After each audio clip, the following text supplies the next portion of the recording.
Okay, if you search for Python in any of the browser, you're able to see this particular python.org.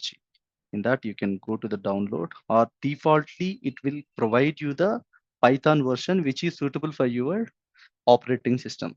Different operating systems, what we are there, Linux, Macintosh, Windows. So, okay, like this, you're able to see it here. So once you click, this particular executable file will be downloaded to your browser. Once it is downloaded, you need to install this particular Python. It doesn't take that much time. I'll show you. Okay. Once I click this particular thing, okay, select install now. Not don't select any customized installation. And along with that, add python.exe to your path. Why? Because why path you need to add path.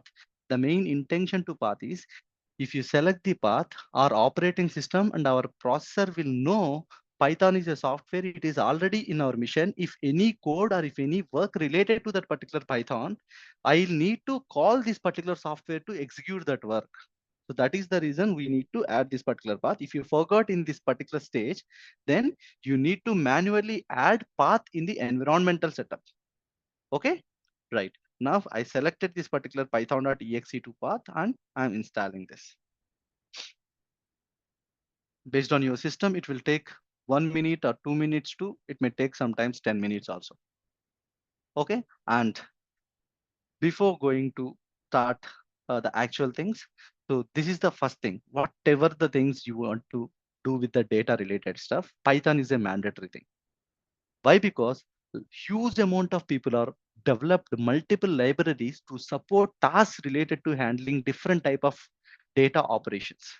That is the reason Python is a creamy thing to do the data analysis, data science, artificial intelligence, machine learning, natural language processing, all these kind of things. Python is a very suitable language because of the huge community support and as well as huge number of libraries which are designed specifically to handle that type of specific functionalities.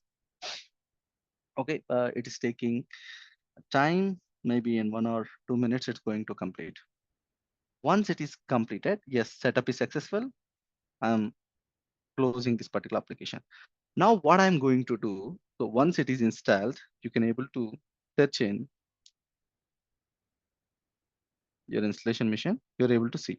So, but if it is successfully installed and path successfully set up in this mission or not, how you're able to see, you need to open command prompt. How you open command prompt? By directly typing CMD like this, or you can open Windows R and you can type CMD and select enter.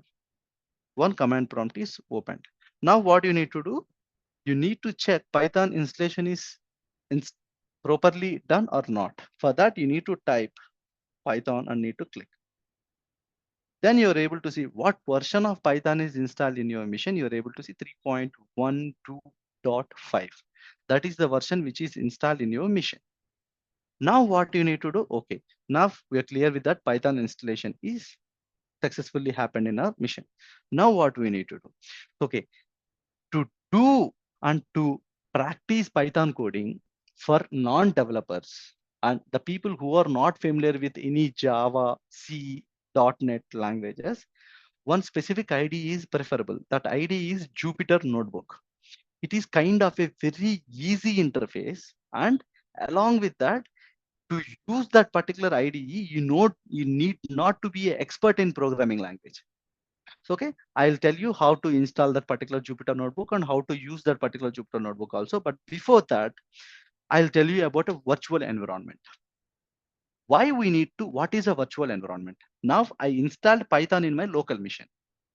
For example, I want to work on different projects. Project 1, project 2, project 3. For project 1, I need some specific set of library versions for along with this Python. For project 2, I need another category of library of versions of libraries along with this Python. I need another version of the same category of libraries required for another project. So same version, different versions of same libraries, we are not able to install on the same machine. So for that purpose, we'll try to isolate the environment. Like we are dividing into a virtual environment, virtual containers. In each and every container, we can able to install one Python environment. We can able to install those supporting libraries for that particular specific project. The use of the virtual environment is that. Okay. To create a virtual environment, what you need to do? Okay, now I typed Python because of this interpreter is prompting now. To exit from this, you need to type either exit, then you'll come back to the original position.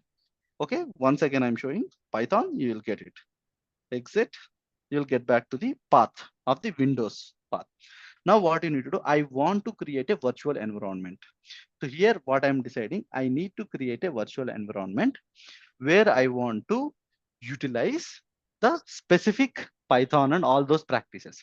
Now what I'm doing, actually generally, I don't believe all these mechanisms. So that is the reason I'll use some specific external hard drive to do all the coding and all those things. So what I'll do, once again, so I'll connect one external hard disk to perform all these activities. And I'm going to create the virtual environment also in that particular hard disk. For that, I'll use some specific commands and I'll tell you how you're going to change the path of the directory. The directory is nothing but the folder place. Folder is nothing but directory. Now, what you need to do, you need to create one specific folder at there where I want to change. Okay, I inserted my hard drive. Okay, now I want to change path, this particular current path to my required. So I am going to change. For example, first I'll try to open it. What is the letter allocated to my drive? Okay, D is the letter allocated to my external hard disk. So from here, I want to type D colon and enter. It is changed to another directory. Now I'm checking what are the things are available at here. Okay, it is not required. Now what I'm doing, I'm creating one new folder. How you are going to create a new folder? So by using mkdir, mkdir means make a directory. Okay, and mkdir I'm going to give this particular data science. Okay, I'm giving shortcut ds and September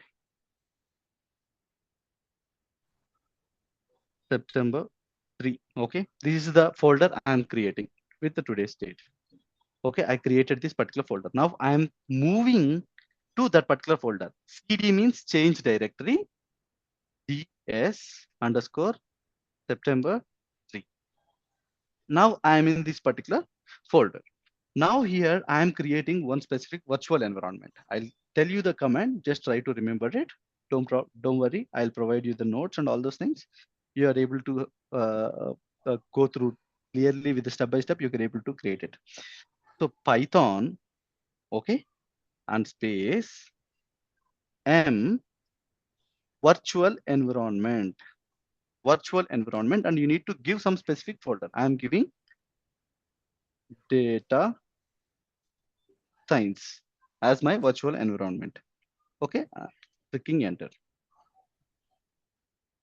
Okay, right now ds SCP is there, and in that I am creating one virtual environment. That virtual environment name is nothing but data science. Okay, it is taking time and it is trying to replicate the entire Python setup which we installed initially into its location. Now it is completed. I'll show you. You're able to see in ds underscore September 3, what are the folders you are able to see? Data science, right? The data science. Now what I'm going to do, now what I'm going to do, I am going inside to this particular data science environment, virtual environment, data science. So with help of cd command, I move to there. Now I'm checking what are there inside to it.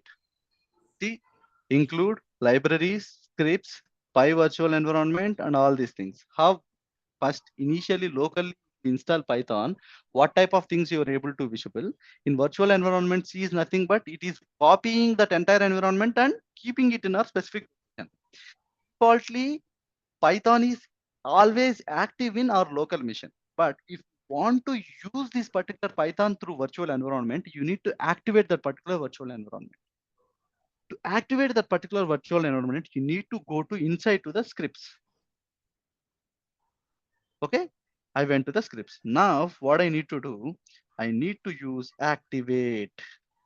Observe clearly. Previously, the entire line is starting with D colon DS September 3. Inside to it, data science is my virtual environment. Inside scripts, I am using activating this environment. Now you can able to see, now my virtual environment is activated, and that is you're able to see in front of the starting of the command line. Data science with the name of the data science. The data science is nothing but our virtual environment. Now I'm okay, right. So everything is set it down and I've activated my virtual environment. So to work on Python, along with the Python, you need to learn some specific libraries. Those are NumPy, Pandas, Matplotlib, Scikit-learn, Jupyter Notebook. First, I'll start with the Jupyter Notebook. Okay. I need to install Jupyter Notebook in my Python. Jupyter Notebook is additional feature or additional library you can consider as we are mixing that Jupyter Notebook library to our default Python. So then we can able to use that particular Jupyter Notebook facilities. Okay. Now I'm installing the Jupyter Notebook. To install any library, you need to use pip install Jupyter. Okay. Jupyter Notebook. So I'm clicking enter. Pip install Jupyter Notebook, clicking enter. Now what will happen?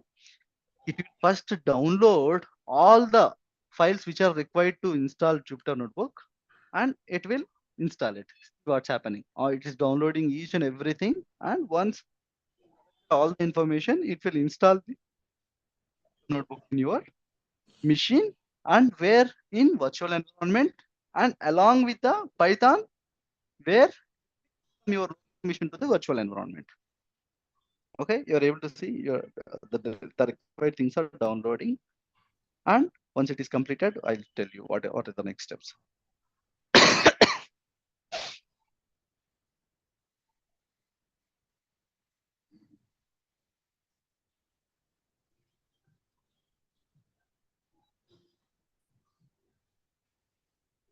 It will take a little time. This also based on your capability and configurations and performance.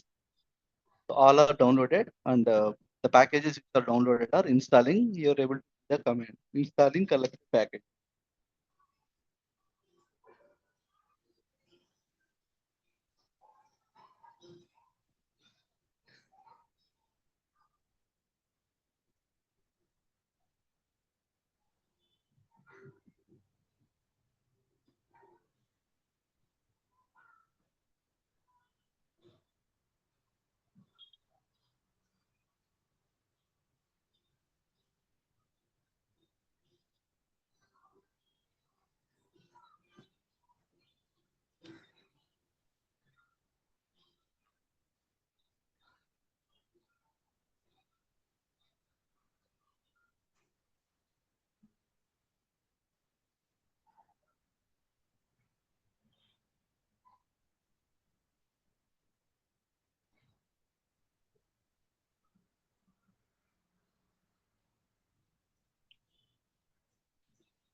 Okay.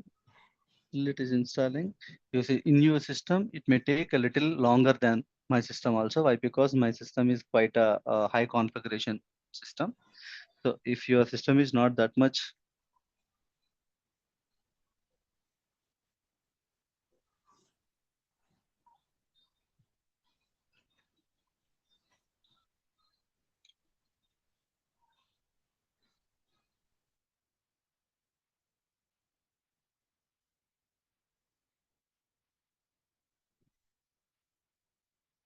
it is installing. Sorry, it's 1.5 month. 1.5 month for the data science. For artificial intelligence, it will take 1.5 month. Artificial intelligence and generative AI.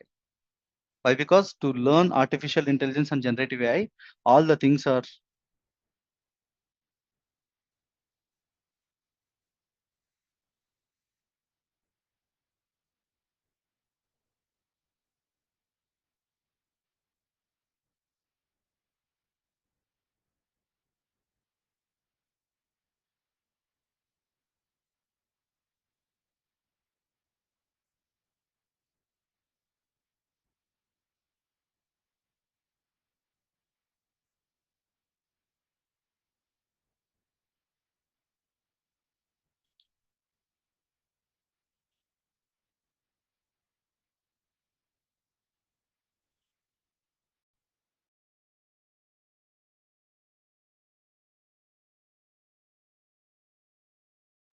One second, guys.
Okay. Now you now you're able to see all the things which are required are installed, and once again our code line came into the picture. Okay. Now what you need to do to use Jupyter Notebook, you need to have one browser in your machine. Whatever may be the browser, either it's a Windows Internet Explorer or Edge browser or Safari or Chrome, whatever it may be. Why? Because the Jupyter Notebook itself is built upon the browser architecture. So to open Jupyter Notebook, multiple ways are there, but I'll prefer this particular thing. Why? Because it is easy way. And if you open Jupyter Notebook in this way, then the burden on your processing and computation capability will be very less, and your system will be good enough fast. So what I'm going to do, I want to open Jupyter Notebook in a specific location, not on the Python scripts where I installed. So I'm coming back, cd dot dot. One step, I'll get back. Once again, get back. Where is my base location? I created to deliver this entire course, ds_sep_3. In this folder, I'm checking what are the directories are there. One directory, data science is there. Now I'm creating one folder, mkdir. Okay, mkdir, Python, Python sessions, Python sessions, mkdir, Python sessions. Okay, now I am clicking enter. one folder is created. And once again I'm showing Python session is there, data science is there. Now I'm moving to Python sessions, Python underscore sessions. I went to this particular Python sessions location. Now I'm opening the Jupyter notebook. Jupyter space notebook. Jupyter space notebook. If you execute this command, then you're able to generate one specific link, localhost link, which can be accessible through your port address. You're able to see one server is running backend, and it will give one specific location, and it will open through your default browser settings, which are in your machine. You're able to see our default browser. What I'm using is Edge browser. So the Jupyter notebook environment is open in this particular specific location. You're able to see on my screen. Okay, here you can create a independent folders, or you can create a files. So if you come to new, you're able to see Python, terminal, console, new file, new folder. So for my comfortability, what I'm doing here, I'm creating one folder. Okay, see, you can able to rename this particular folder. How I can able to rename? Okay, so Python basics. I created this particular folder. I can double click on that particular thing to go inside to that particular folder. Now here I am creating one file. One file. In this file, we can able to write the Python code, and we can able to execute Python code. That environment is called nothing but a Jupyter notebook. Is if you create file first time, it will comes with the untitled name. Here you can able to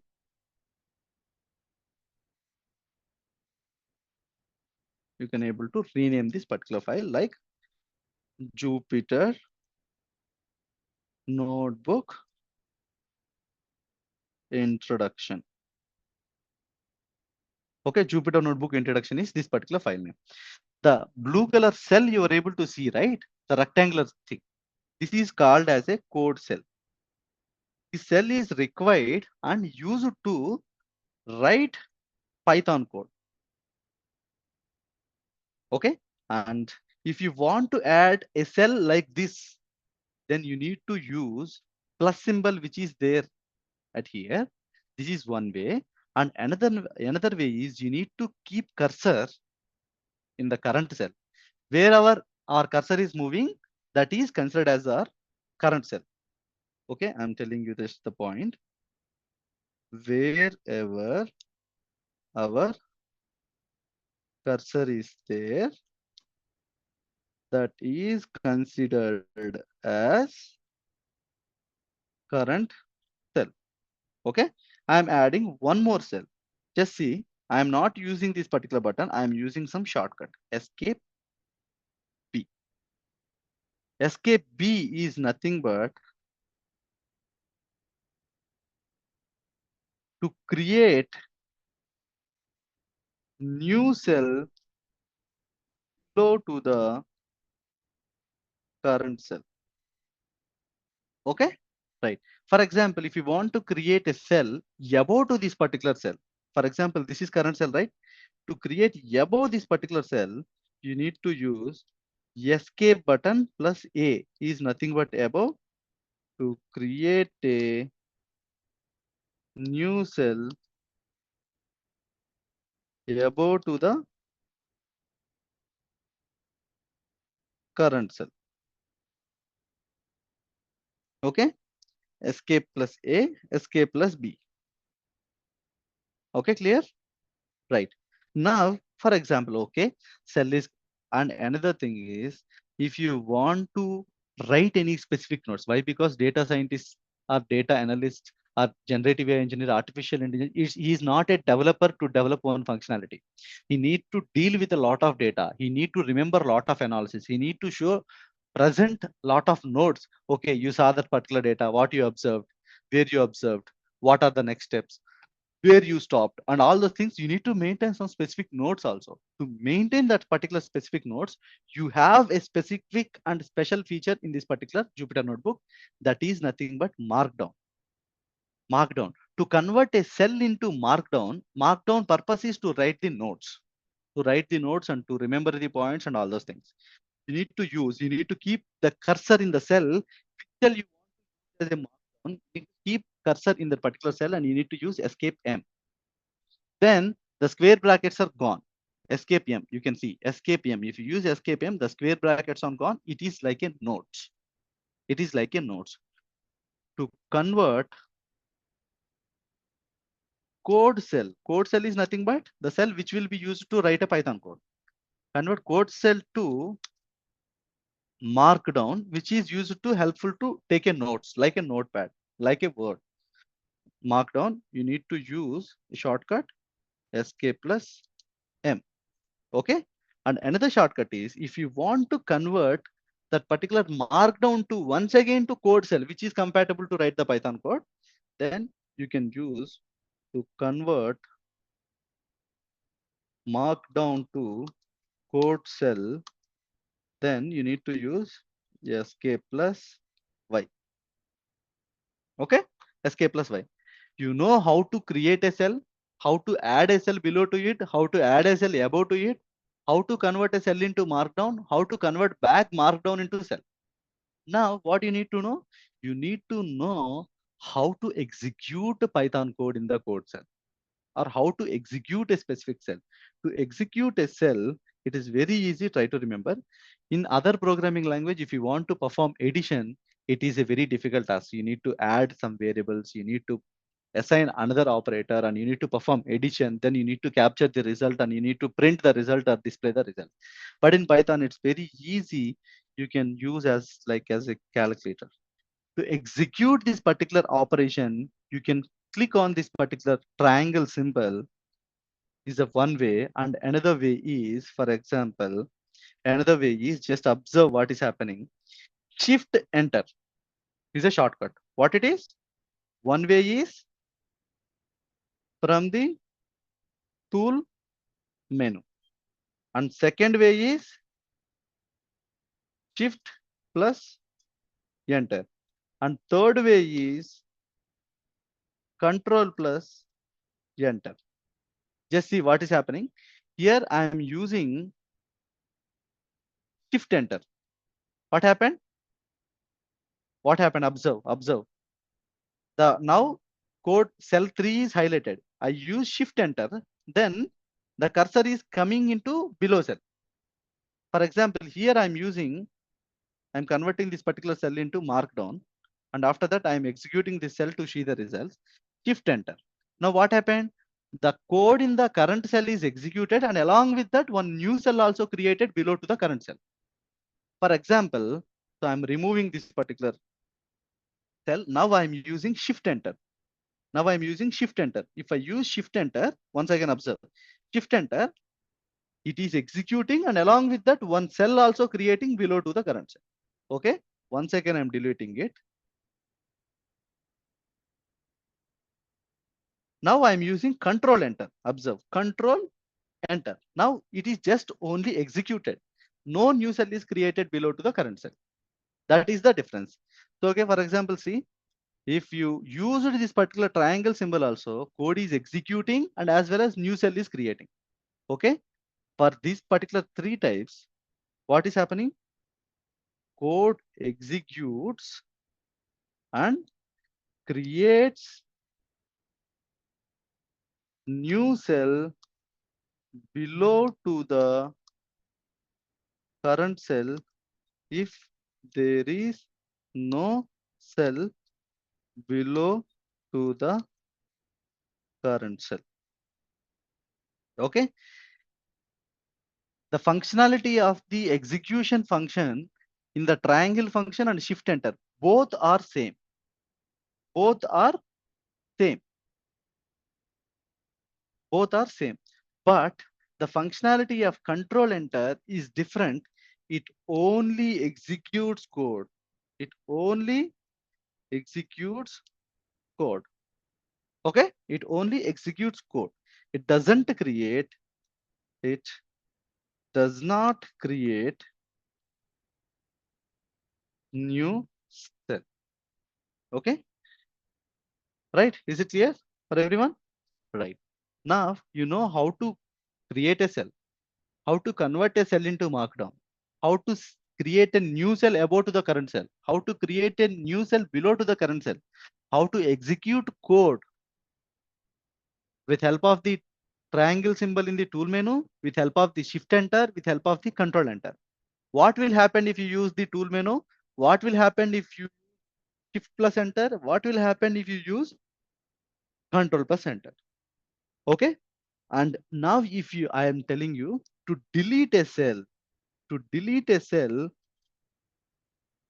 to delete a cell, shortcut is SK plus DT. SK plus DD is to delete a cell. Okay, these are the main things which are sufficient up to now. In the progress, you are able to let you know. It's like in the progress, you will get to know what are the different other shortcuts and all those. Okay. Up to now, anyone have any questions? Hello. Hello. Guys, you're able to hear me? Tahiti, Suman, Pooja, Yes, sir. Priyavardhini, Srija. You're able to hear me? Yeah, man, Any, we got any, what you're saying. Yeah.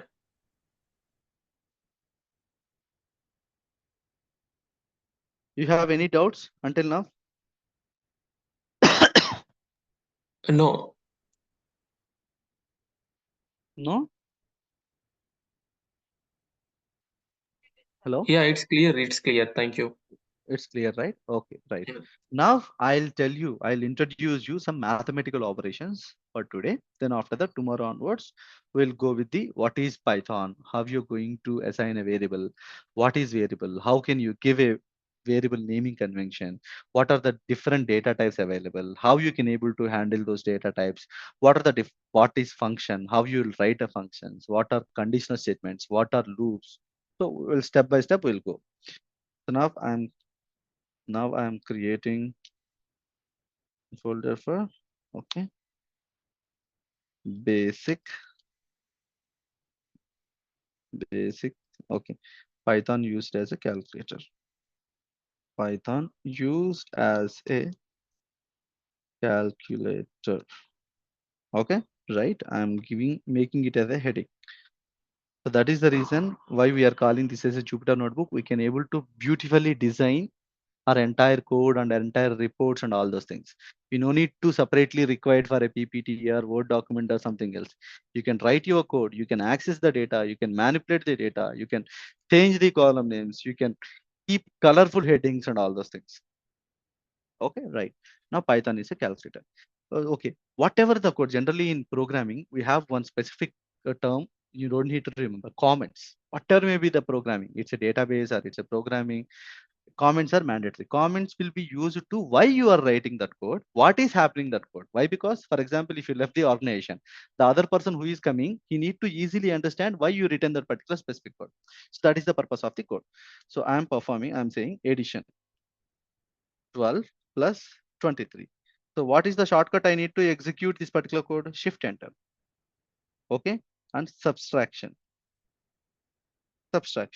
How you're going to do with sample? How you're going to perform it mathematically in the same way? I'm using control enter. If I used control enter, just only executed, no cell is created. Now, once again, I'm creating it. Now, multiplication 12 into 12. Okay, the proper convention is you need to maintain one space between the operator and the number. Don't leave like this. This is not a proper format. You don't get any errors, but that is not a good practice. Okay, right. I'm executing it 12 12 multiplication, addition, subtraction, multiplication. Okay, division. I'm saying a division is special kind of function it will do in Python. Okay, just observe what is happening. 120 by 12. What is the answer we'll get generally? What is the answer you got? 10.0. 10 and 10.0 are different one. Remember, 10 is an integer, 10.0 is a float. In Python, whatever the division operation you can perform, your result will be only float. That is the, in Python, always a result of division operation is, always division operation is float. Okay, you can check also, you can check also. And for example, I'll show you what will happen. 12 by 3.5. Here you got the word. Here previously it showed 10, right? Now I am not able to see the 10. Why? Why? Because why you are only seeing, why you are, the reason behind, the reason behind only showing the result of second division in the above cell is, okay, I'm making it as a note. Okay. The reason is Python executes all the lines of the code, but but it defaultly it will display only recently executed operation output. Okay. For example, operation or action. For example, if you see, I am adding one more operation at here, 12 by 3. If I execute this cell, now in those three operations or three actions, which one is the recently executed one? 12 by 3. So that is the reason you got this particular thing. So, okay, I don't want to change the name. So that is the reason I'm removing it and I'm executing it. Okay, clear? That is the behavior. For example, if you want to see, both of the results, then first one is missing, right? At there you can use print. Second one, automatically it will display. Why? Because Python's default nature is it will display the recently executed output. Now you are able to see two. But if you observe, for one, it is, the result is coming with the square brackets and some number. For one, it is only showing the number. The functionality of the print, it only displays the thing. It only displays the result. But if you observe 3.42857, that is output of that particular cell. Print always shows, print is only display the result. Print only display the result. Like way, print always show the result, always display the result. And if you didn't allocate print, then it will comes under output. The recently executed output will be available in underscore. The underscore will be allocated with recently executed operation. For example, previously, now the recently executed thing is 12 by 3.5. So that is the reason 3.428 is allocated to underscore. Now I am performing 12 plus 34. What is the answer? 46. I executed this. Now underscore contains what value? 46. Okay. By underscore will capture the,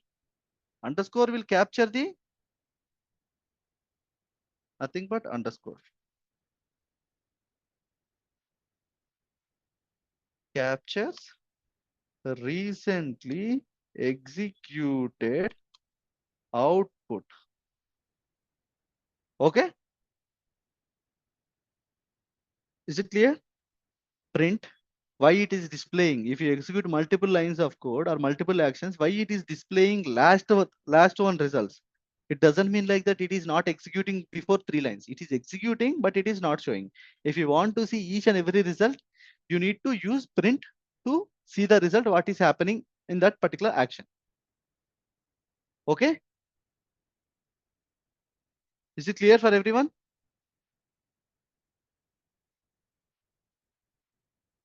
Yes. Okay, right. So division operation is completed. Now I am going to tell you one interesting operator at here. It's okay. After completion of exponent. Exponent. Exponent, you know, right? For example, 2 to the power in mathematical 2 to the power of 3. What is the meaning of it?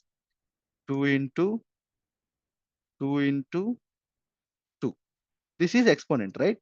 But in Python, we'll write this expression in the form of 2, 3, double star. Okay, this is the exponent operator. Division, normal basic mathematical operations: addition, subtraction, multiplication, division, exponent. 5 mathematical basic operations are completed. Now I am going to tell some 2 specific special operators, special mathematical operators. That is, for example, you see, I'll give name afterward. For example, 12 divided by 4. What is the remainder? What is the remainder in this operation? What is the remainder?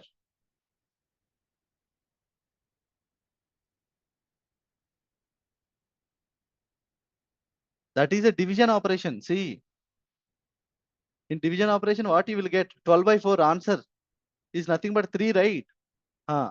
Now see, what is the remainder? 0, right? Yeah. If you use percentage symbol, you will get remainder. To find out the remainder, percentage symbol. Okay. Now 12. I'll ask this question. You need to answer. 12 by 2. What is the answer? 6. 12 by 1.5. Okay. 12 by 3. Okay. What is the answer you are getting? You need to tell We are me. getting in integer format. 12 by 3. What is the answer you are getting? 12 by 3.5. What is the answer you are getting? 12 by 4. What is the answer you are getting? Okay, now I'll tell you. See, for example, now 13 by 4. What is the answer you need to get? What is the answer you need to get? Observe the previous operations and tell me. I think we get 3. Why 3? 3 point something something you need to get it, right? Here it appears to be rounded up to integer, nearest integer. Here, the functionality of it is it will extract the integer, integer part of the not output. Okay, okay. I have one funny question for you. For example, 2, 23. How many times? 11 times 22.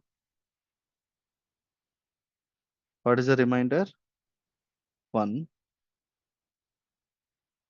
And here 11 times. And after that 1.0. Now 0. Now 5 times.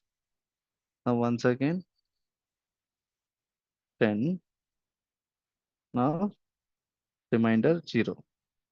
Right? This is normally how we'll do the division in our schooling, right?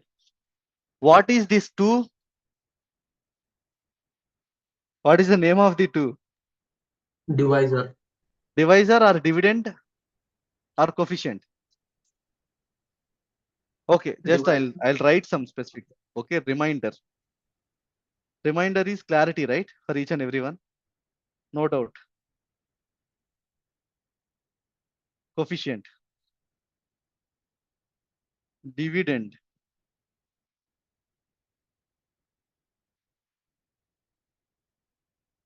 divisor. Come on, try to recollect from your schooling.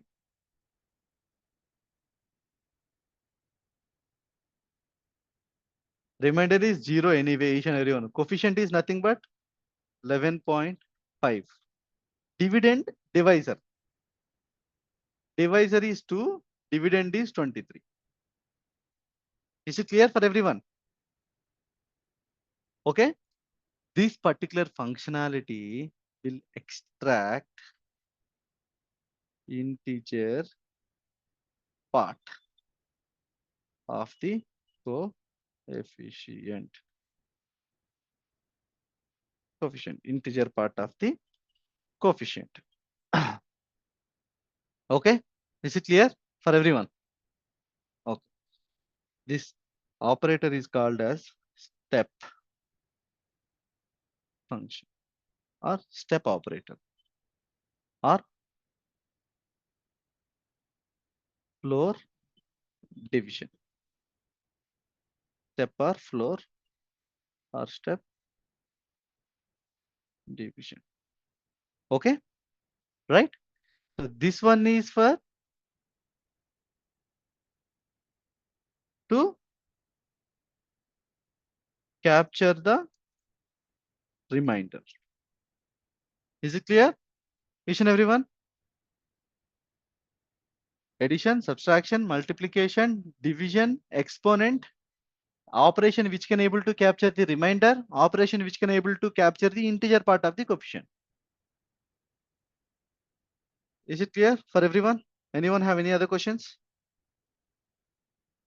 Tomorrow we are going to discuss about variables,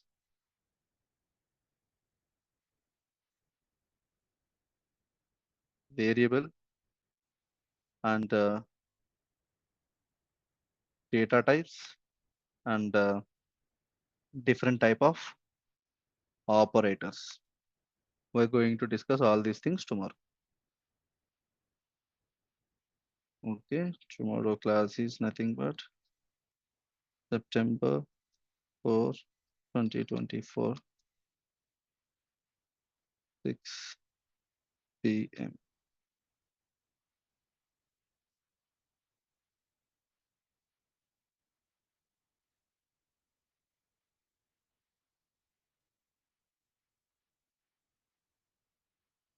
Okay, right. Tomorrow we're going to discuss how you're going to define a variable. What are the different data types? What are the different operations you can able to perform on the data types? How you can able to mm, perform different type of operations? All those things we're going to discuss tomorrow. The people who are on attending from the online, anyone have any concerns or questions related to the subject?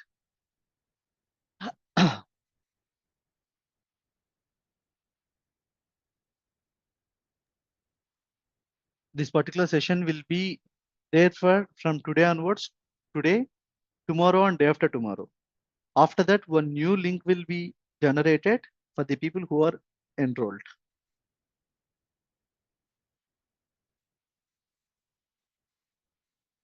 Anyone have any questions? Pooja, Suman, Sahiti, Priyavardhini? Yes, I have one query here.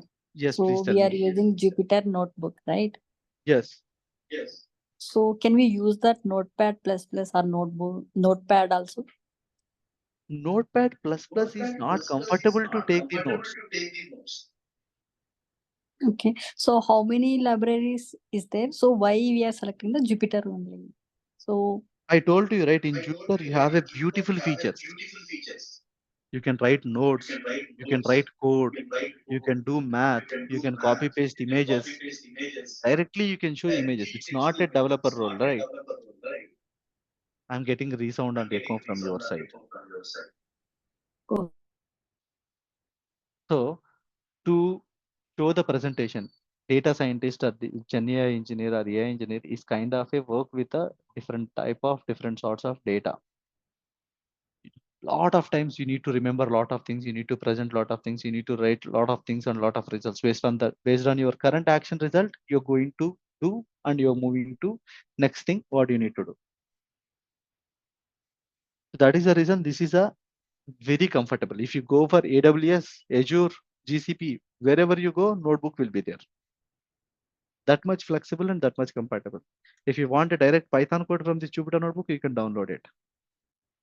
You want a notes, you want a PDF, you can download, you can convert this particular thing to presentation. This is so that is the main reason why we are. And along with that, I'm very familiar with this thing. You can use MS Visual Studio also. You can use PyCharm also. You can use whatever the IDE you want to use. But most of the times, most of the people will have very little bit of knowledge in programming, and especially the people who want to learn data science and community. Why? Because a pure developer cannot become a data scientist. Why? Because to become a data scientist, you need to be ready to learn the business.